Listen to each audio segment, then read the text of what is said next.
Well, if you'll come with me, you'll float too. You'll float too. You'll float too. You float too! A Stephen King podcast. Hello and welcome to episode 13 of We'll Float Down Here, a Richard Bachman podcast. Today, for the second time, we're talking Bachman rather than King, but of course, anyone watching this already knows Stephen King is Richard Bachman. This is the Bachman books, a set of 4 novels. We've got the 2 different versions here, the paperback and the hardcover. These were collected and put out in 1985, but the books were written in the late 70s and early 80s. So last episode we talked about Thinner, which was actually the last of the first run of Bachman books, and when he got busted, someone worked out, oh, this person's writing a hell of a lot like Stephen King. So when this book got released, there is an essay in the front talking about, yes, I'm Richard Bachman, I'm Stephen King, I'm the same person. Yeah. This is what I was trying to do with these novels. Yeah. So there are 4 books in this collection. Rage, The Long Walk, Road Work, and The Running Man. So basically today we're going to just talk about each one of them. Some of them have film adaptations, 2 of them do and 2 of them don't. There are 3 adaptations and Yeah. 2 of them have came out this year actually. So we'll talk about those So a lot as of we them get to are them. new. Yeah. I've seen one of those. You've seen both of those. Yeah. Okay, cool. So should we just get right into the Yeah, first with the one? elephant in the room. The Elephant in the Room, Rage. Okay, so we're talking about these books in order of how Yeah. they're in the book. Yeah, So- and they're presented in the book chronologically too. So 1977. Yeah. So he writes we're in Rage. 1977 right now.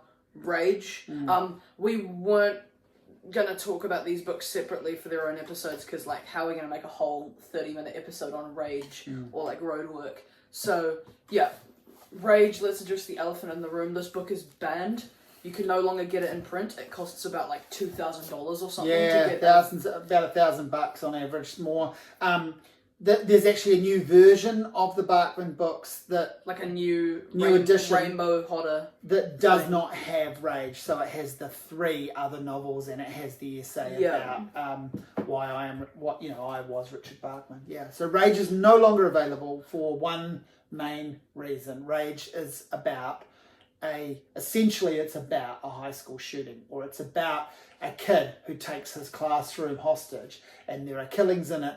Now, this was written in a time where there wasn't school shooting. And this book has been referenced in actual school shootings. And Yeah, that is behind Stephen King's decision to remove it. He did the right thing. He's very against this book, and I think that's great. And in 2013, he wrote an essay called Guns about American gun control, and that was when he made the decision, I believe, to make sure that Rage was never reprinted. So all of these versions of the Bachman books are also quite expensive to buy now, usually, and if they're in good condition, they're worth $50, $100 sometimes more. I think these are getting expensive actually. Yeah, I think Stephen King's heart was in the right place. Since it was written in a time where that wasn't really a thing, and I think he controlled the situation amazingly because. So yeah, there was school shooters who had copies of Rage in their possessions. Yeah, kind of acting like it was a manifesto for them. Yeah. I mean, I feel like you can't really blame Stephen King. You can't, but that. you also can't read the book now without knowing that and without taking that on board. So, another thing is that this was written when he was 17. Yeah. Or something like that. 15, 17, something Yeah, because it was published in 77, but it was written in the early 70s. I'm pretty sure it's the first book that he ever So he wrote. might have even started writing it in the very late 60s, certainly the early 70s. And so, yeah, it's, I want to say that when I read it, obviously there were no school shootings when I read it, and none that were reported in the news, and so there was no information about that. So I kind of liked it. And then when you did get you this. read it? How old I would have been like 13. Yeah, right. It was one of the first. The Bachman books was very exciting to me because, I was reading it in a pre-internet era, so like the story was out, the books, this version existed. I never got hold of a copy by Richard Bachman, didn't know anything about that. I just bought Stephen King's collection, the Bachman books, and read all about this pen name thing. I've always quite liked the idea of pen names and artists that do work under another name too. So I liked it. But you have grown up in the era of it being banned, and you read it knowing it's a controversial novel. And Yeah. yeah. Look, so I think the controversy is bad, and obviously I'm in support of this being banned. And, like, it's horrible what happened with, you know, actual people being inspired by this book. But if this book was good, I feel like I'd be able to look a little bit behind it. Like, if it was enjoyable, if it was well written, but it's none of those things, in my opinion. This book is very, very boring. Even if it's only 150 pages, it is an absolute slog to get through. And the writing, you can just completely tell that it was written by a 15-year-old. Yeah, it's essentially a novella, really. Like, it's a very short novel. And, you know, as I say, I loved it when I read it because I was young, and it was an adult book in a time when I was only just starting to read adult books. And it was interesting to read this kind of idea and this delusion that this kid had, and this kind of, it was like not a nightmare, but it was like a dream state scenario for a person to be in. And yeah, I thought it was quite good. And it's funny, over the years, I've always sort of thought, all of the people that are rushing to condemn Rage and say it's not a well-written book, you know, they're just reading it now with the knowledge that it's bad. But I finally went back and read this book, and you're dead right, it is not well written. Like, my memory of it from when I was a kid reading it was a really interesting book to read. Now you read it and you go, how did this make it? Now, we should talk about why King published these books as Richard Bachman. It's I guess there are reasons for why each one was a Bachman book, but the short answer is he was too prolific. He was writing so much, and he wanted to put stuff out there that, as publisher or whatever, agreed to him using this different name. So he worked on this idea, and I think he liked the mischievousness of, you know, no, I'm getting away with this, until he was busted. And I think, the essay that he has at the start of this on why I was Bachman is actually really interesting. It is really, it's good. It's much better than Rage. yeah, that's right.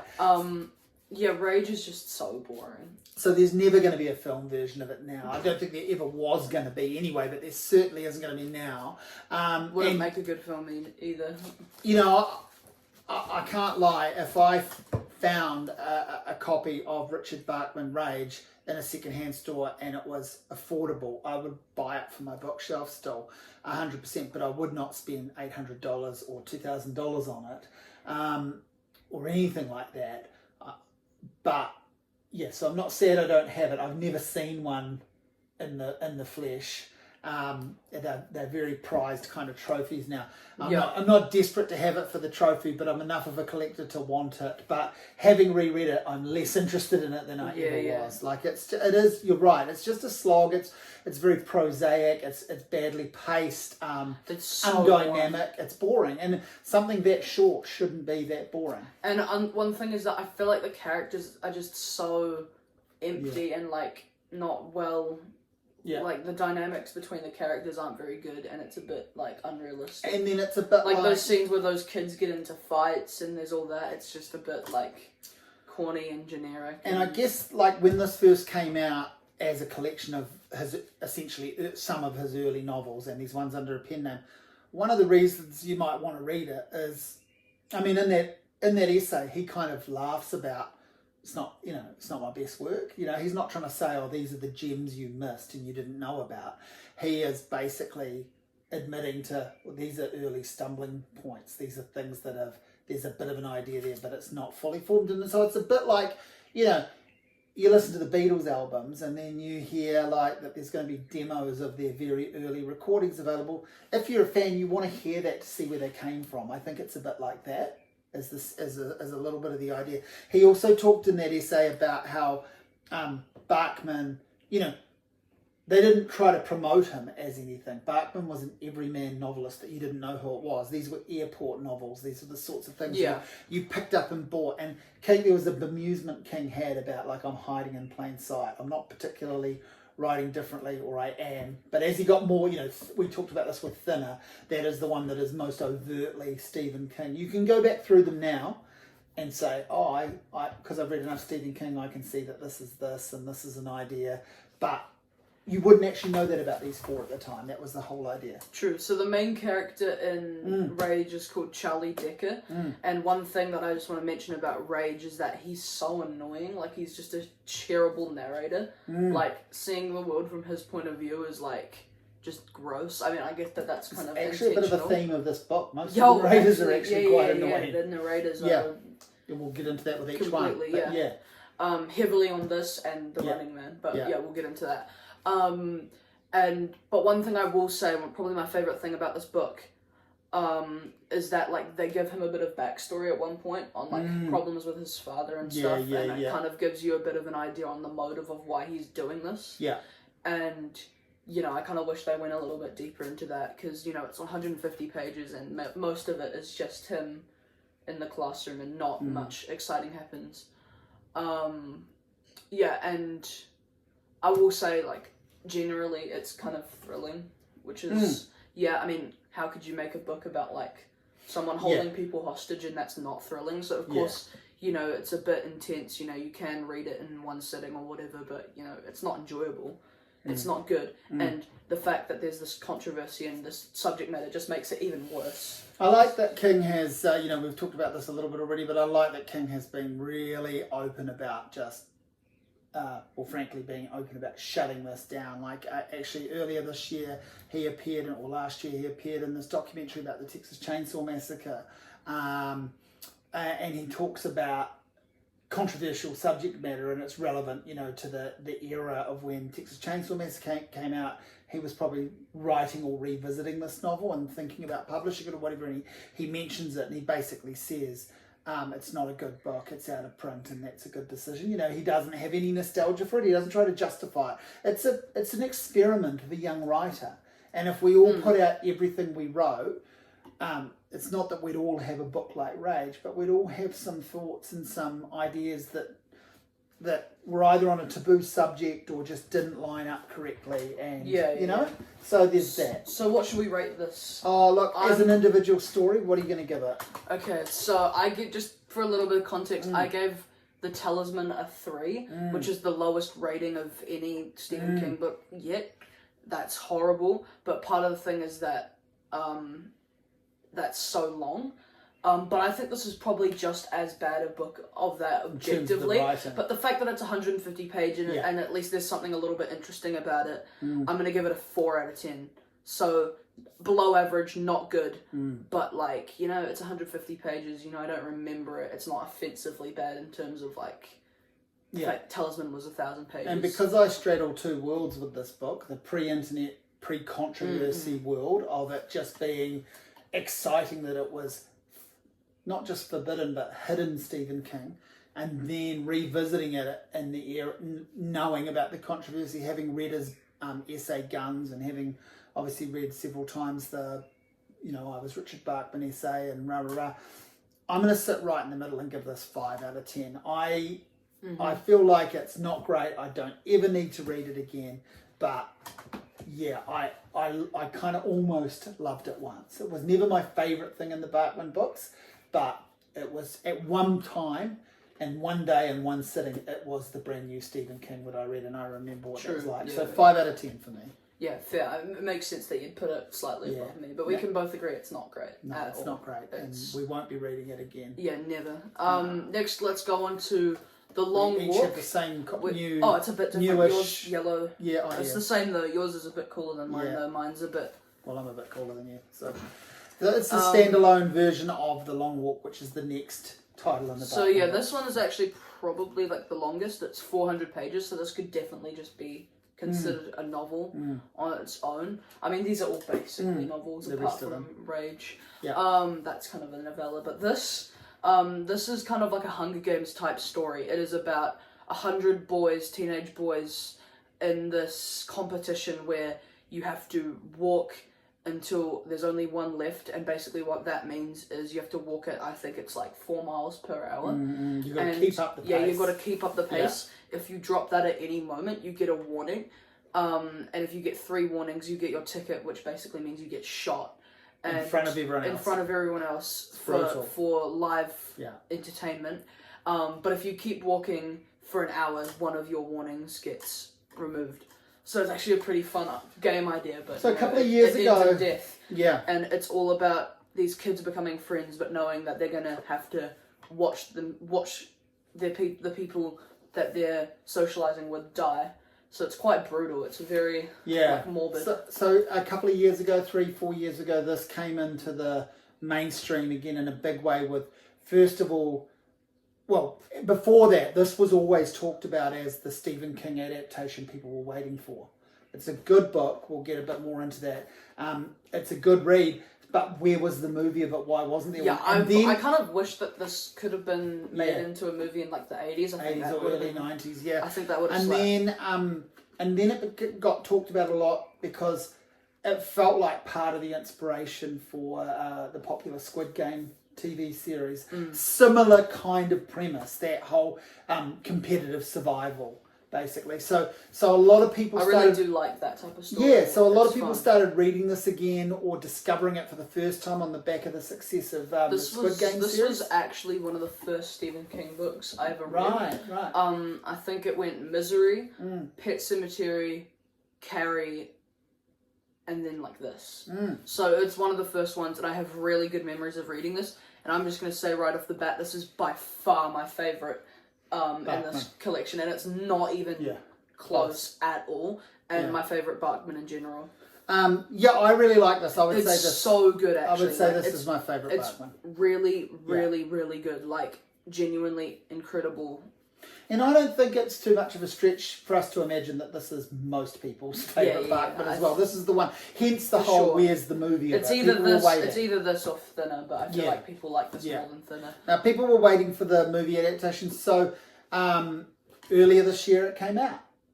Finally. And as I say, that had been really built up over the last couple of years. It had been announced that the rights had been sold, that it was in development. People were waiting for it, and then it came out. But let's talk about the book. For sure. I really, really love this book. It's thrilling the whole way through. It's incredible that he makes, people walking for 400 pages so entertaining, but it's never boring. And like the relationship between characters and just them talking is great. Well, we get a bit of a coming of age story in a way, but it's almost like a coming of age story held at gunpoint, if you like. So when we were watching the film, it crystallized for me that, this is kind of in a weird way, this is a little bit like Stand By Me. You know, like in a way. Like, and obviously the stakes are different. But you're so right. Like, this is a real page turner. It's kind of sits in its own genre too. Like, I guess it's a horror novel because it's horrific what's going on. But it's not really. It's him branching out from the horror that he was writing. It's like a sci-fi, like thriller. And when did he write this? He wrote this. This was 1979. Yeah. I think he was also young. I think. Yeah. Oh, so Rage, he was 15. Yeah, sorry, he published this in 79. He was 17 while writing this. Yeah. And the fact that a 17-year-old wrote this is crazy. Yeah. And so it's that similar thing to Rage in terms of a teenager letting their imagination go to like the horrific extreme, basically, right? Like particularly of that era. And this is King being a product of, we've talked about this before on here, old school horror radio stories, short stories that came out in comics and magazines, and I feel like that's where his imagination has gone to with these things. Yeah. But it's interesting that this gets published, obviously as Bachman, not as King, but right in the middle of when he's fully found his fame, basically, and his footsteps are firmly in the ground in terms of what he's doing as a writer. And this just sits a little differently. Again, I've never seen I don't know what they go for. I've never seen a Richard Bachman, The Long Walk in the Wild. It's always these, Stephen King writing these new reissues.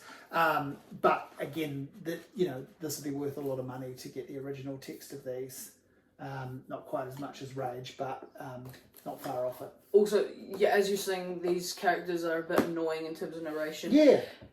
I like Ray Garrity, the main character, but even him, he has his moments of like pointing out and focusing on really weird things. And I get that that's the point because, their brain is kind of, cooked because they're just walking for like days and days and, but yeah, it's not the most enjoyable narration, but no.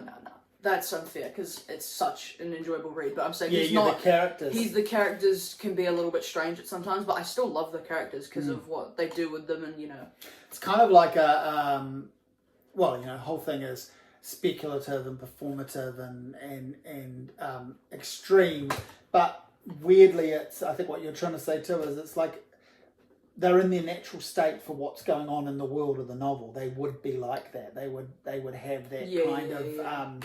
It's not unrealistic like something like Rages or exactly. This is how you It would works. expect these It characters works. to be, Yeah. given the conditions they're in the world of the novel. And it is a real page turner. I guess it straddles horror and science fiction and thriller and action all at once. Which is cool. I've read this twice as well, by the way. One kind of complaint with this book for me, but this is kind of every single thing that's like every single movie or show or book or whatever that has this trope, is that it's obvious, that Ray Garrity's going to win in the end because he is the main character. He is the perspective throughout the whole book. Yes, that's right. He's telling that. So it's the same with Squid Game. Player 456 is going to win because obviously they're telling with Hunger Games, Katniss Everdeen's going to win. I mean, in the Hunger Games, it's literally her speaking in first person. So it's obvious. So that's not really even a problem with this book, especially because it's so pioneering. This is before Squid Game. This is before Hunger Games. It's but I'm just saying technically one thing that could have made it more perfect is what if they introduced all characters and you switch perspectives and it maybe a bit more of a lottery around who was going to be left at the end. But even then it's still so compelling because you can still think, oh, who's going to die next? Who of the main gang of Peter McVries and Olsen and Barkovich and all those guys? I also wonder, maybe this is a controversial take because I really enjoyed this. I've read this twice. I've also gone back for the podcast and listen to it as an audiobook because I thought an audiobook. I thought it would be good. And it was great, and I thought that's the perfect kind of, because I don't do a lot of fiction on audiobook. Usually it's something when I'm revisiting it, and even then I prefer non-fiction for audiobooks a lot of the time, but this worked brilliantly. And it was cool too because I listen to audiobooks when I'm walking, so I'm always going for a stroll with the dogs or walking to work and back.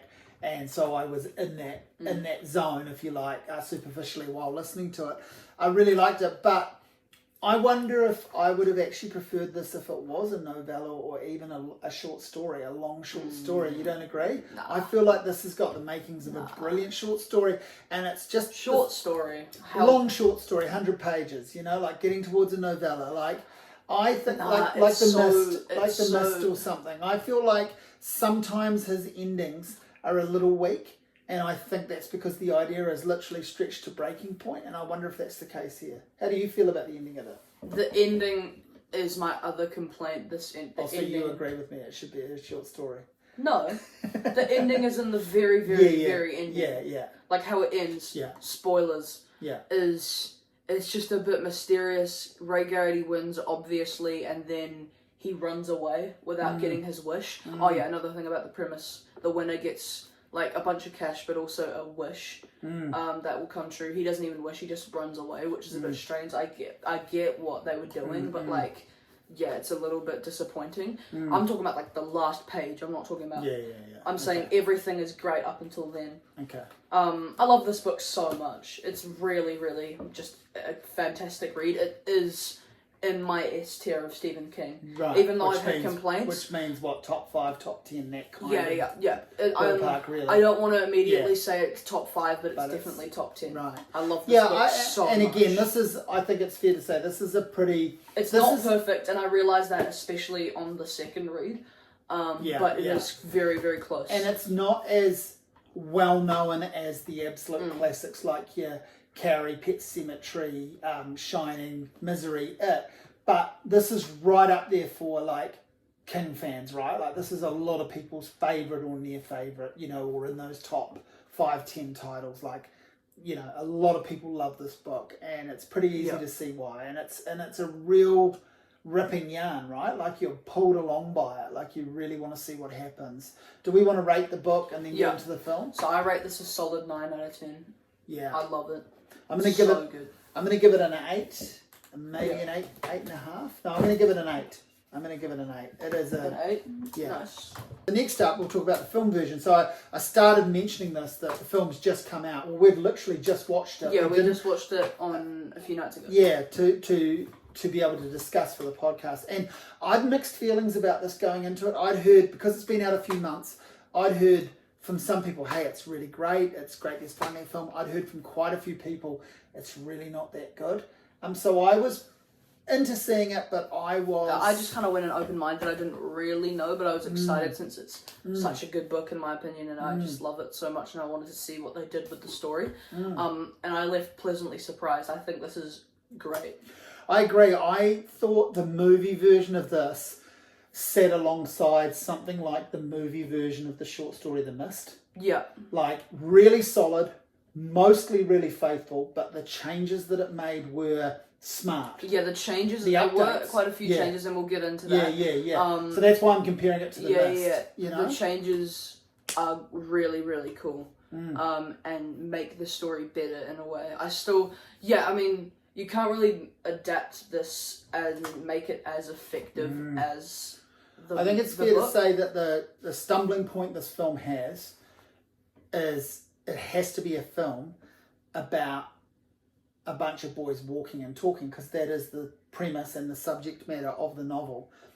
It handles that really, really well, right? For the most part. Me personally, I don't think it's better than the book. I think No. they might have left it a bit too late. Yeah. Even though in Yeah. 2025 the story's still good, Yeah. and they make it like politically relevant and all yes. that, which is cool. Yeah. I think they still might have left it a bit too late, and obviously you're not going to get a better story than the original one. But I feel like they did the best they can. I agree, I yeah. think they couldn't have really done a better job than they did. They did perfectly. I totally agree. They were respectful of the source material. Yep. The characters are all extremely similar to their well cast. Yeah, well well chosen. cast. Yeah. Well cast, Well- or at least well well represented, written, well yep. represented. Yep. And yeah, I think that part of the movie is perfect. And Also, it's directed by the same guy who made The Hunger Games. right, so so he knows the subject. He knows what he's doing.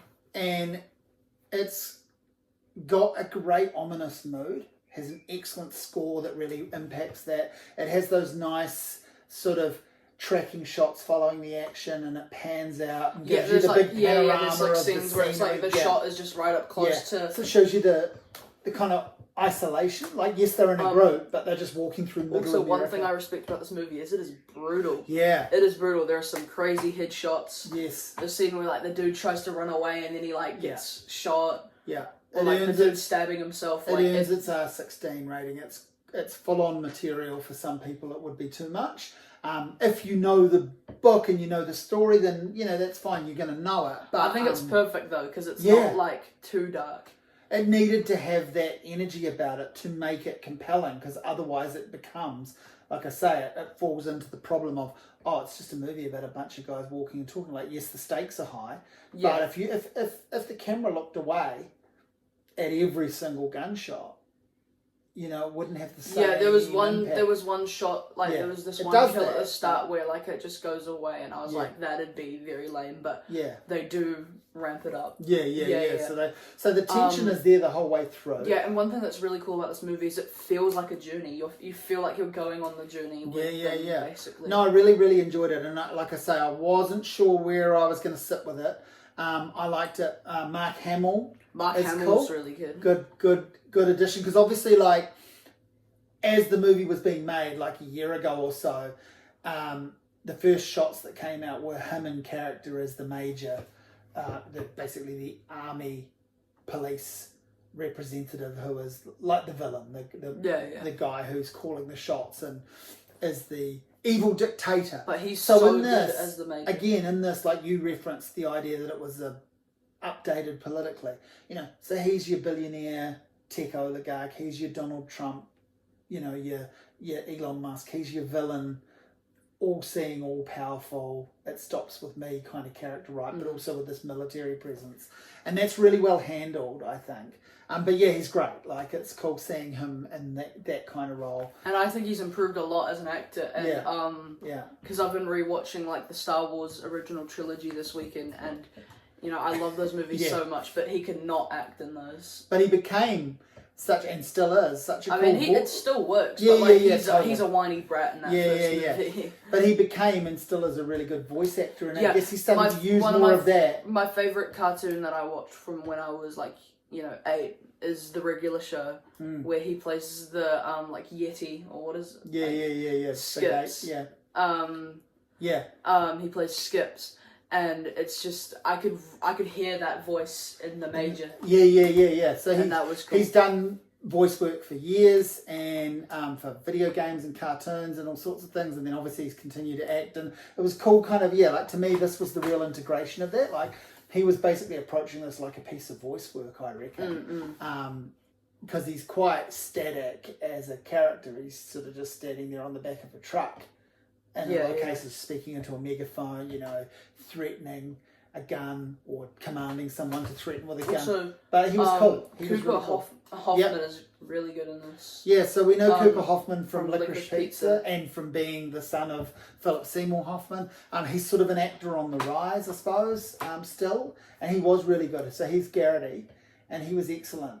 Now I want to talk about like the stuff that the movie changes. We don't usually do spoiler warnings, but since this movie's so new, I feel like it's right to just give a spoiler warning. There's going to be lots of big spoilers coming up. And it's interesting because the movie's new, but the book is old, so people do know the source material, but it does deviate. So yeah. So around about like near the end in the last act, Garrity mentions that if he wins, his goal, what he's going to wish for, is he's going to wish for the gun that the Major is holding, and he's going to shoot the Major because the Major killed his father. And I think that is a perfect extra motive that the book doesn't really have.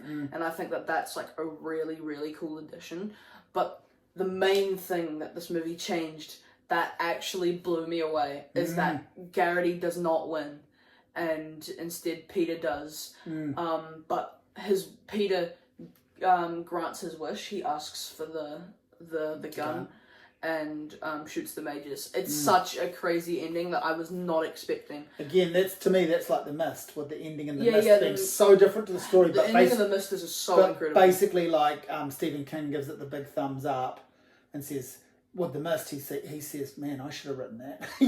And I wonder if he felt that way almost about this too. Like, it is really nice twist. And it's also a twist for people who are just watching it as a movie and don't know the source material, because the movie starts with Ray Garrity in the car, with his mum getting ready to go off, so it's already established him as the main character. But for people who have read the book, especially, the whole time I just was like, oh, this is predictable, obviously Garrity's gonna win. And that's what took this movie for me from like a good movie to like a borderline great movie, because it's a great adaptation. They couldn't really do any better, so they did perfect, and then they even knocked it out of the park with that ending that actually blew me away and completely, I was not expecting it. It just, it was crazy. Yeah, you were pumped watching it. Yeah. I was really into it. I'm going to give it an 8 out of 10. I'm going to give it an 8 out of 10. So the book's a 9 out of 10. Yeah. And the movie's an 8 out of 10. I still like the book a lot more, but come on, like, this did such a good job at adapting it. I couldn't have asked for more. So we're on to the third novel, and we've got the same edition here, standalone copy, which has a cool cover. This is a really cool edition. Really cool. And this somewhat better than the actual book, this edition and this cover. This is a slog to get through. This is another 400-pager or so, so it's a full-length novel. I reckon with this... Oh yeah, this is 400 pages. Yeah, this might actually be bigger than Long Walk slightly, but I reckon... Sure feels like it. Yeah, it's hard work. It should have been called hard work, not road work. I actually loved this at the time. I haven't had a full reread of it. I skipped through it and reminded myself that what I think of this is the idea is really good. Yeah, so the premise is... it's about, what's his name? I literally forgot his name. That's how forgettable this book is. Barton Dawes. It's just him, and the premise is really cool. He's kind of got this thing where he doesn't really control what he does. Like, he'll do things that he just doesn't think about before doing them, he has this voice in his head which is revealed to be his dead son, and basically he works at like a laundry company, and there's going to be road work that demolishes his house, and he has an emotional connection to that house, and he doesn't really have anything else. So that's a really, really cool premise, but it does not deliver. It just flattens out with very boring. Now this is like a equivalent to watching paint dry. Yeah, I read recently. Literally, it feels like nothing happens. It's just flat the entire way through until near the end. There's like some stuff where he like shoots at the people with like who are doing the road work. But even then, it's like, that's action, but like, it's not even like worth it. It's like, I've read all of that just to get to that. So this came out in '81 after Firestarter, but and around the time he was putting together Christine. But I think I'm right in saying he actually wrote this back around the time of after he'd published Salem's Lot and when he was working on The Shining. So really early in his published career, and he was trying to write something that was essentially a straight drama because, he was already a horror guy and knowing the movies were starting to come out. The first 2 books were huge. The 3rd book was on its way, and that was clearly another horror thing. So I like thinking about this as, this was him taking the steps towards some of where we've got to later on with things like I guess the Shawshank Redemption story and those sorts of sorts of things, but it does not. Yeah, it doesn't. There was so many other ways to execute this, like make it more powerful, make it more sad, make it less mysterious. It's more. It's so dry. That's the main thing. It's dry. I think maybe one thing it does, and I think one thing that the Bachman books as a collection does really well when you think of what the stories all represent, is it does predict something about the future, like in terms of him taking a stand against the roadworks and basically, being a grumpy man or an activist or whatever, or somewhere in between the two, and pitching himself in the middle of the road saying, you have to go through me. I mean, you could almost argue that it's like a pre-Karen mode, like... I get the say, not in my backyard kind of thing, which is kind of interesting, like when you think of that. But again, the writing doesn't, and there is no movie version of this, and there was going to be. I'm sure there was going to be a few times. I'm sure it's been optioned, but as recently as, I don't know if you know this, but as recently as 2019, they actually had a teaser that the movie was coming. Oh, really? Yes, it was all signed off. And then I don't know what happened, whether they even started producing it or not, but that disappeared. So whether they couldn't get a script together, or whether they actually were shooting with a script and then there were problems on the set, maybe COVID, I don't know. But currently it's gone away. I don't know if it'll happen. I wonder if a movie would be good. I think it could be. I feel like it could be if they made it like if they just took the best parts of this and kind of changed it up and really, did the premise. Well, again, I think this sort of thing has existed as a movie in a way. I'm not saying that the movies have taken from this, but I think Clint Eastwood's made a couple of films like Gran Torino and stuff that get towards this. I don't know, maybe it's been an influence on some people, but it's an idea that doesn't stack up in execution.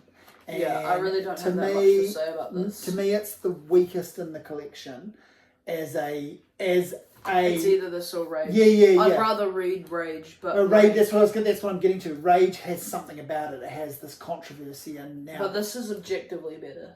It's a better piece of writing, but it goes nowhere. Yeah. So I'm going to give this one a 4 out of 10. I'm going to give it a 4 out of 10 as well. Same rating I gave Rage. Rage I think is worse. Yeah. But this is just, it's the same type of slog that Rage is, but 400 pages. So then we move on to the most famous one in a way, The Running Man. And it's the most famous because... I'm just going to immediately say this is my second favourite from the collection. Okay. And it's the most famous because of this original movie tie-in. So we'll get to the fact that there's a brand new movie. There's 2 movies to this. But I've only seen one. But the original movie Arnold Schwarzenegger was the biggest action star on the planet at the time. Now we'll get to how the movie is a little different from the book and so forth. So this is cool because it's another. Again, this is him almost moving into science fiction. It's not horror. It kind of has an existential horror crisis about it, but it's an action thriller and it's kind of science fiction. It's fast paced. It's really good. fast paced. There's a famous urban myth, rumor that he wrote this in a weekend, or he wrote this in a week, or he wrote this in 1 month, and whichever you want to believe out of that, either way, he wrote a 220 page novel in less than a month apparently, and I believe it because it rips, but it is also missing some connective tissue. It's not a brilliantly executed novel. I think that this is a really fun book. Yeah. It's short. How long is this? In the copy I've got, it is 240 pages. Yeah. I read it in 1 day.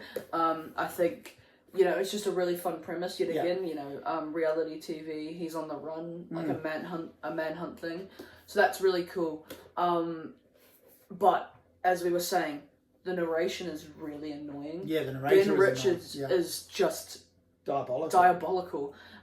He's so unlikable. Yeah. He just focuses on the weirdest things. Yeah.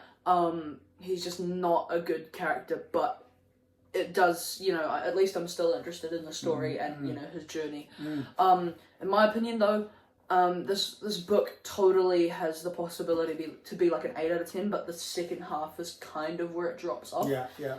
He meets those, like, smoking kids in, like, the alleyway and stuff, and that part's kind of boring. I feel like if it was more... There's, like, this one part in the book around about, like, a quarter of the way through, or, like, and it's, like, actually quite thrilling, suspenseful and really well written, and then, like, that's the peak of the book, and then it kind of falls off. But it actually has one of my favourite Stephen King endings.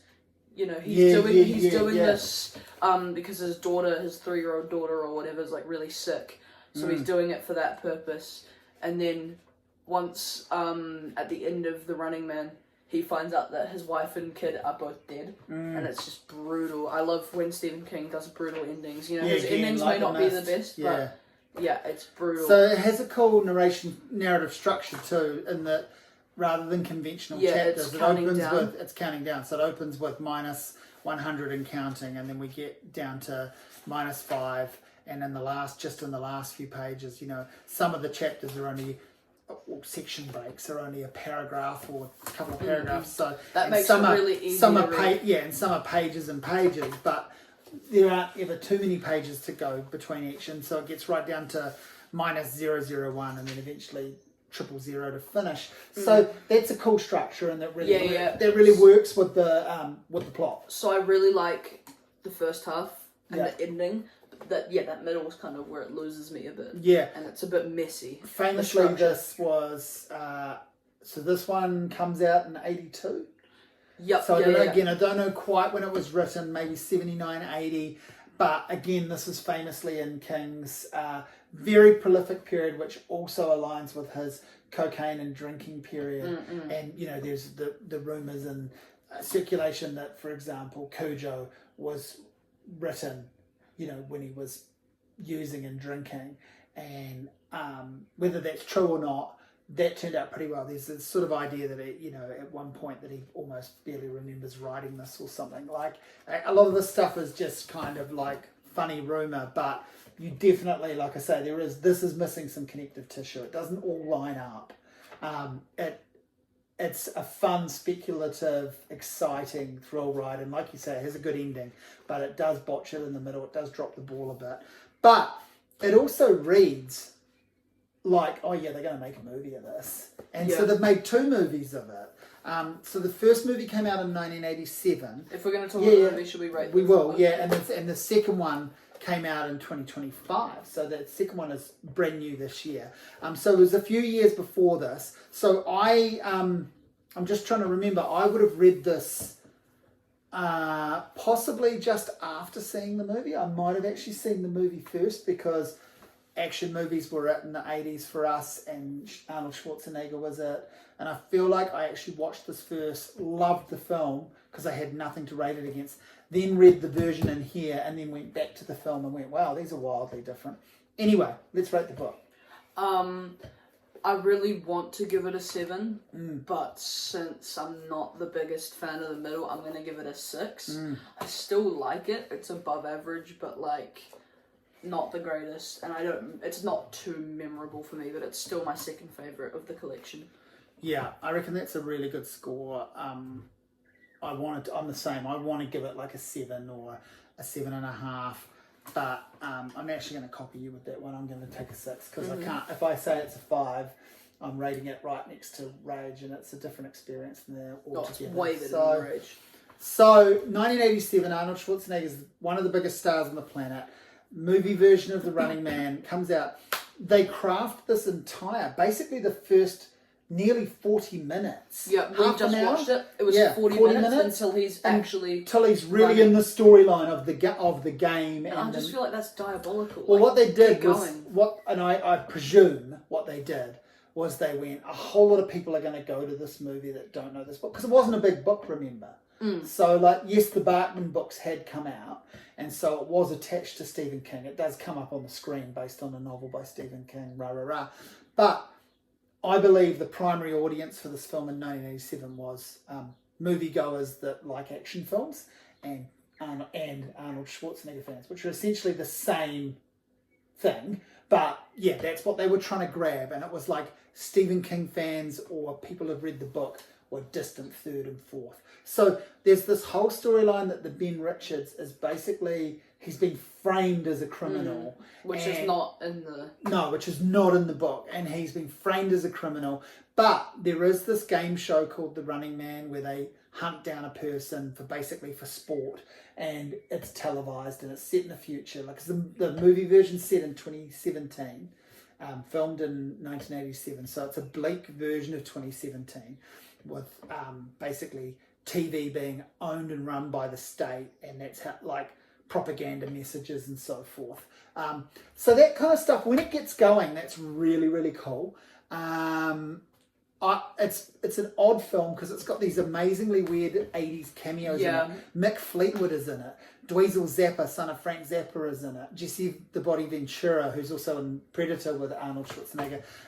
That's weird. He's a pro wrestler and obviously a pro wrestling commentator at that point. So there's this pop cultural kind of soup going on. Also, the music is by Harold Faltermeyer, who did the music for the famous Beverly Hills Cop theme, and the music's great. He's a great synth composer. But it's just a weird movie, which at the time, people who were fans of the story, were pretty angry about how badly treated the story was. This is a really bad adaptation of the book. The whole premise is basically different. That's why I was really happy when I saw the Running Man 2025 trailer. You know, they immediately have like him, helping his like daughter out who's sick, and he's doing it for that. Gone to the book. I still haven't seen it, so I don't know if it's a perfect adaptation, but like at least that one has this story. This one, it just feels so different. Well, the second you play, it's like, what? Yeah, it's just confusing. So I can speak to the 2025 one, and then we'll talk about the Bachman books as a whole thing. But do you want to rate the 87 film? So the 87 one, I'm gonna rate like a 5 out of 10. I think it's like bang smack in the middle, average, boring, mid, bad adaptation of the book, decent action, like it's a bit fun. But whatever. I'm gonna give it a 6.5 because I've got strong memories of it as its own thing. But yes, it was interesting watching it again just now, having seen the new version and gone, oh man, what were they cooking with this? But like I say, I believe they were coming at it as this is a loose idea for an action film. Yeah. They weren't trying to adapt the book. So 2025 sees... I have not seen this. I'm waiting for it to come out in streaming services, because this movie is R16 and New Zealand cinemas are so strict, there's zero chance of someone under 16 getting in. So I'll just wait till it's on somewhere and then I'll watch it. So I went and saw it. Again, mixed feelings. I watched the trailer a lot. We went to lots of movies where it was on. Event cinemas is wild. They put like 30 minutes of trailers and it's the same thing every time. And I think I watched that nearly 10 times. I got a bit sick of it because to begin with I was like, oh, this bodes well. And then I got really sick of it. So then I thought, I don't really want to see this. And I guess, for the podcast as much as anything. I thought, well, I'll go along and check this out. I'm really glad I did. I thought it was pretty good. It gets into it correctly, like you say, like you got the gist of it from the trailer and from reading the book. It really is faithful to the book in that regard. It does a really, really good job of contextualizing. So that one thing the 87 movie does really well, I think, is it kind of, and the book, is they kind of predict almost reality TV in a way. Like, so there was no reality TV in the 80s. That's a later construct, but they kind of predict that format. And you could argue that the 87 movie is kind of a precursor to things, again, like The Hunger Games and movies like Surviving the Game and the whole like kind of chasing someone down, like which is a thing, you know, like it's a regular trope now. So the 87 movie did that well, and the 2025 movie continues on with that. I think Glenn Powell is a pretty good choice as a sort of everyman. You know, he's enough of an action star to carry it, but he kind of is a bit more of a brooding drama guy as well, rather than just an action guy. But he's sort of like the eye candy for people as well, I suppose. There's that aspect. Michael Cera is good in support. It's well cast. It's got some good people involved in it. Again, it's got a great score. It's got great propulsion to it. It moves really well. It follows the book.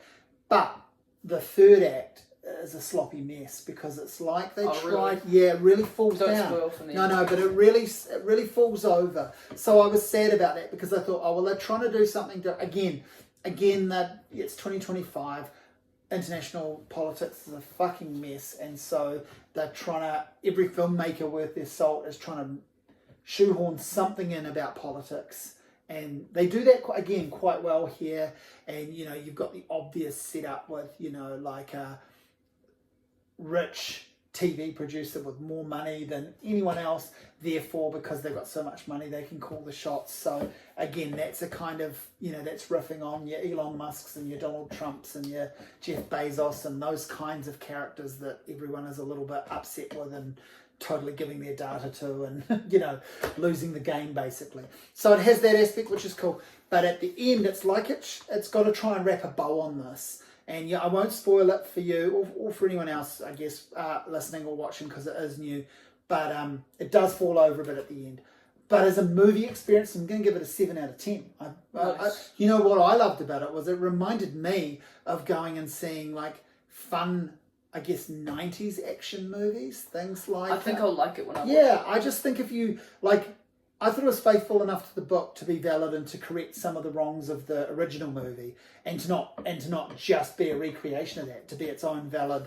And Edgar Wright's a good filmmaker. You know, he's pretty good. And I feel like people glaze him way. Yeah, I agree. I totally agree. He is absolutely just. Yeah, I totally agree with that. And people will just like eat up. But he doesn't. They can get. But he knows how to make a film, is what I'm saying. Yeah. I felt like I was in safe hands for the first half and a bit of the film, and then it fell over a bit. So 7 out of 10. I thought we need to talk about this as a collection, as a whole, because that's how most people experience it. You have a lot of nostalgia for this. Yeah. I kind of don't. Apart from The Long Walk, everything else I've read in like the last year or two. I read The Long Walk in 2022, and it was one of my first. So I have lots of nostalgia for that. This, however, it kind of leaves a bitter taste in my mouth. All of the books are like full of controversy and weird shitty characters and shitty narrators and better ideas than execution. Gritty with like, you know, strange. It's. Can you give it a rating out of 10 though? Do you like this idea that we rate this as a book? That's what I'm asking. Yeah. So it's relevant to all of your scores for your individual stories. So I've got a 4 out of 10, a 9 out of 10, a 4 out of 10, and a 6 out of 10. What does that?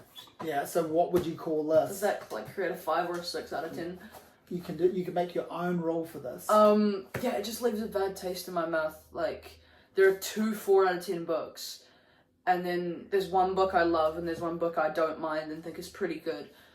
I think I'm gonna have to give it a I'm gonna have to give it 5 out of 10. Yeah. Because like this, I wouldn't really want to read this ever again as one. I'd read The Long Walk again, and I'd maybe read this again, but I would not put myself through road work or rage. I was going to give it a 6, but like I feel like that's too generous if there's 2 So- below average books in there.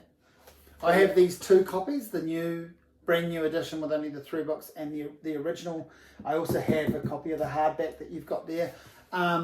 This book was a big deal for me, and getting it again, I just love this edition. I just love the look of this. I don't know why. It just really hit me as soon as and being able to get this copy at a reasonable price, and the going up the whole time was cool too.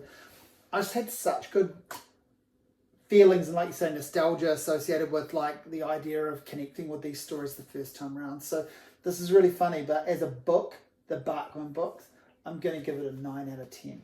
It is a 9 out of 10 experience for me, just for sitting on the shelf. Yeah, because I had You're this, objectively wrong with yeah, this. well, I'm not, because I had, I read Rage when you were allowed to read Rage. Yeah. You know, I read The Running Man just after seeing a film that had treated it differently, so it was like I was going back But and you have like a reading 5 the out source. of 10 and a 4 out of 10 book in there. I don't understand how that works. Well, that's why we're allowed different rating systems Yeah, I get and it. different choices. But I get it. But like, if you've got 2, 4 out of 10 and a 5 out of 10. If I'm wrong on this, it's nice for you, because it's, it's probably the first time that I've ever been wrong. So there's that. What are we going to do next time? We took ages to do this. Yeah. That's my But fault. We're back. We're gonna pump stuff out because We know the next couple of books really well, and they're big favourites, so we can talk about what they are. the next book is It, which is probably Stephen King's most popular. Well, it book is ever. now It because is. of the movie. It Yeah. is. Because of the recent movies, and now there's the TV series too. So that's huge. It's such a horror classic, and Yeah. I'm really excited for that episode. And then we're inching towards the end of the 80s. That was Bachman. Okay, thanks for watching us talk about the Bachman books. We'll see you next time.